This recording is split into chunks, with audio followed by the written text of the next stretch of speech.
ఇప్పుడు మరి పోక్సో కేసులో బెయిల్ పిటిషన్ వేస్తే అసలు బెయిల్ వస్తుందా? పోక్సోలో కాదు, గ్రౌండ్స్ ఉంటే మర్డర్ కేసులో కూడా వస్తుంది బెయిల్. యాంటిసిపేటరీ బెయిల్ అనేది మర్డర్ కేసులో కూడా వస్తుంది. పోక్సో కేసులో ఎందుకు రాకూడదు? గ్రౌండ్స్ ఉంటే 100% న్యాయస్థానం దాన్ని గ్రౌండ్స్ని పరిగణనలోకి తీసుకొని బెయిల్ ఇస్తుంది. దీంట్లో ఎఫ్ఐఆర్లో ఏమున్నాయి సెక్షన్స్? నాకున్న సమాచారం ప్రకారం ఎఫ్ఐఆర్లో 4 సెక్షన్స్ ఉన్నాయి. 74, 75 ఆఫ్ బిఎన్ఎస్ అంటే గతంలో 354A, 354B, 354C, 354D అని outraging the modesty of a women అంటే ఒక అమ్మాయితో కానీ అసభ్యకరంగా ప్రవర్తించడము, లేకుంటే సెక్సువల్ ఫేవర్స్ అనేది కోరడము, వెంబడబడము, వేధించడము లాంటి సెక్షన్లు అవి వర్తిస్తాయి. దానికి మ్యాక్సిమం పనిష్మెంట్ అనేది 3 సంవత్సరాలే ఉంటాయి. ఇప్పుడు అఫెన్స్ని ఎట్లా కేటగరైజ్ చేస్తారంటే cognisable and non cognizable offence అని కేటగరైజ్ చేస్తారు. ఇప్పుడు పోక్సో కేసులోకి వస్తే 2 సెక్షన్స్ పెట్టిండ్రు, సెక్షన్ 11 అండ్ సెక్షన్ 12. సెక్షన్ 11 ఏం చెప్తుందంటే ఒక మైనర్తో అసభ్యకరంగా ప్రవర్తించడం. 12 ఏంటంటే ఒక పోర్నోగ్రఫీకి సంబంధించి కానీ ఏదైనా అశ్లీలత్వం అనేది మైనర్కి చూపించడము అనేది సెక్షన్ 12 చెప్తుంది. అయితే ఈ రెండిటికి శిక్షా స్వభావం ఎంత ఉన్నది?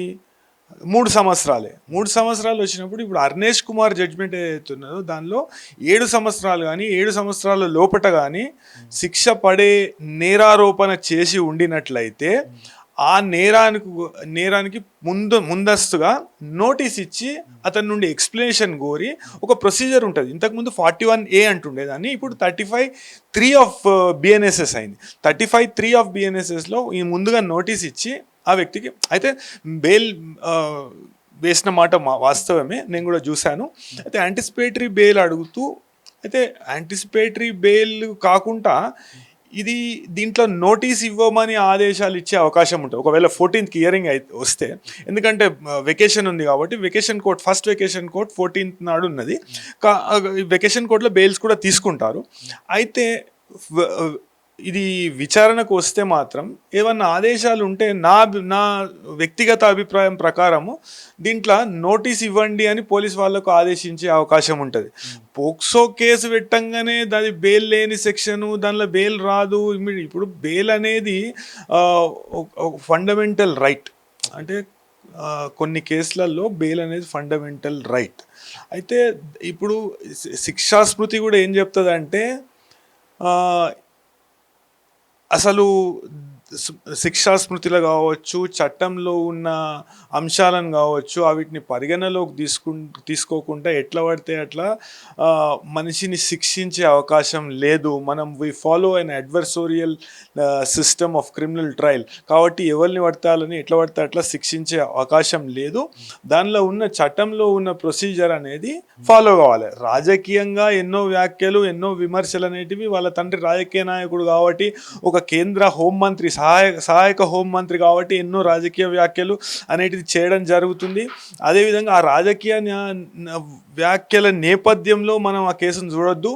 చట్టం ఏం చెప్తుంది, ఆ ఎఫ్ఐఆర్ల సెక్షన్స్ ఏమున్నాయి, ఆ సెక్షన్స్ ప్రకారం ఎటువంటి శిక్షలు పడే అవకాశం ఉంటుంది, నేరం నిరూపణ అయితే ఏం సెక్షన్లు పడే అవకాశం ఉంటుంది.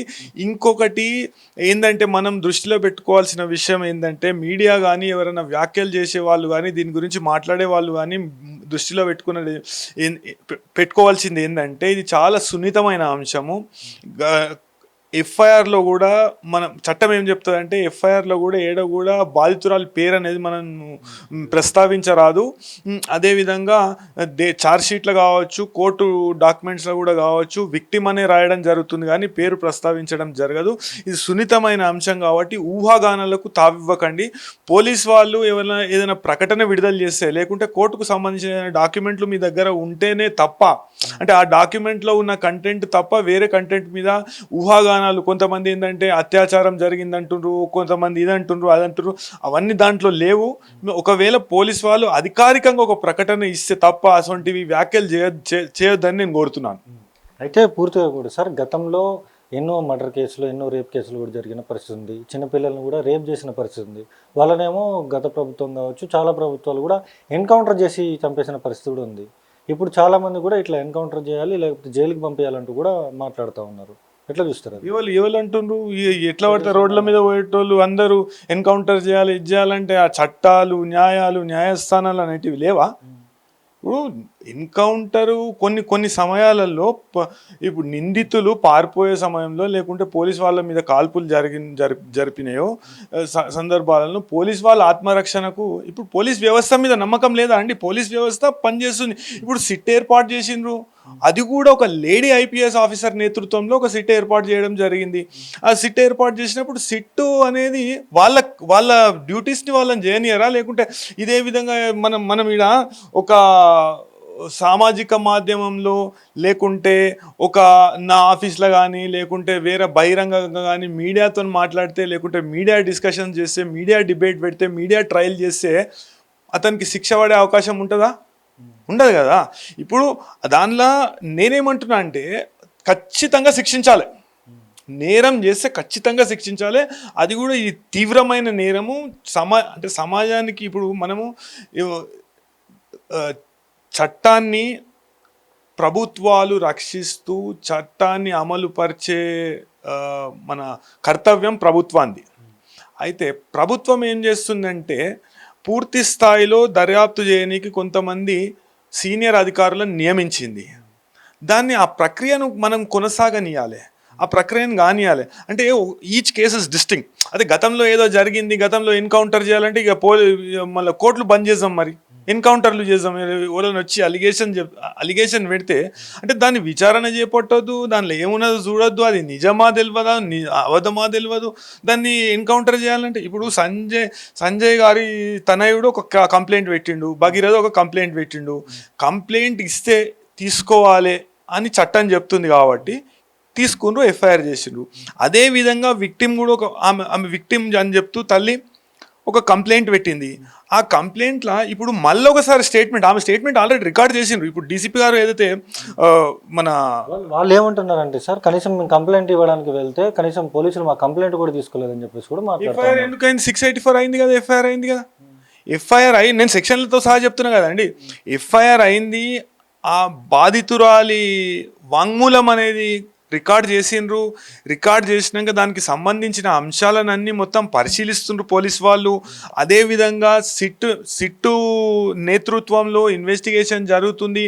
మేడము ఒక అధికారికంగా ప్రకటన ఇవ్వడం జరిగింది, మేము మళ్ళీ ఒకసారి రికార్డ్ చేస్తాము, రికార్డ్ చేసినాక దానిలో ఏమన్నా అడిషన్ చేసేది ఉంటే, సెక్షన్స్ యాడ్ చేసేది ఉంటే మేము చేస్తామని కూడా చెప్పినాక కూడా ఇది అంటే ఇప్పుడు దాంట్లో లేని అంశాలను ఇన్వెస్టిగేషన్ని తప్పుదో పట్టించే విధంగా మాట్లాడవద్దు అని నేను అంటున్నా. ఇప్పుడు ఆ బాధితురాలికి 100% సమాజం అండగా నిలబడాలి. ఎంత పెద్ద వ్యక్తి అయినా కానీ ఆ నేరం చేస్తే సమానమే అని చెప్పేసి శిక్ష వేయాలి. కానీ ఒక ప్రక్రియ ఉంటుంది, కానూన్లో ఒక ప్రక్రియ ఉంటుంది. ఆ ప్రక్రియ కాకుండా మనం మీడియా ట్రయల్ చేస్తే కేసే తప్పుదో పట్టే అవకాశం ఉంటుందని నా అభిప్రాయం. అయితే దీనిలో కొంతమంది విశ్లేషకుల పేరుతో ఈ పేరుతో ఆ పేరుతో ఏంటంటే కొన్ని ఊహాగానాలను కూడా నిజము అనే విధంగా అంటే ప్రజలు ఒక ఒపీనియన్ ఏర్పరచుకునే అవకాశం ఉంటుంది. ఇప్పుడు న్యాయ వ్యవస్థ ఉన్నది, న్యాయ వ్యవస్థలో అంతర్భాగం ఇప్పుడు బెయిల్ వేసిండు, అతని హక్కు అతను బెయిల్ వేసుకోవడము. అదేవిధంగా దాంట్లో cognizable offence beyond 10 years punishment ఉంటే అంటే అర్నేష్ కుమార్ జడ్జిమెంట్లో చెప్పిన విధంగా దానికంటే 7 సంవత్సరాల కంటే ఎక్కువ శిక్షాకాలం పడే అఫెన్స్ ఏదైతే ఉంటే పోలీస్ వాళ్ళు అరెస్ట్ చేస్తారు.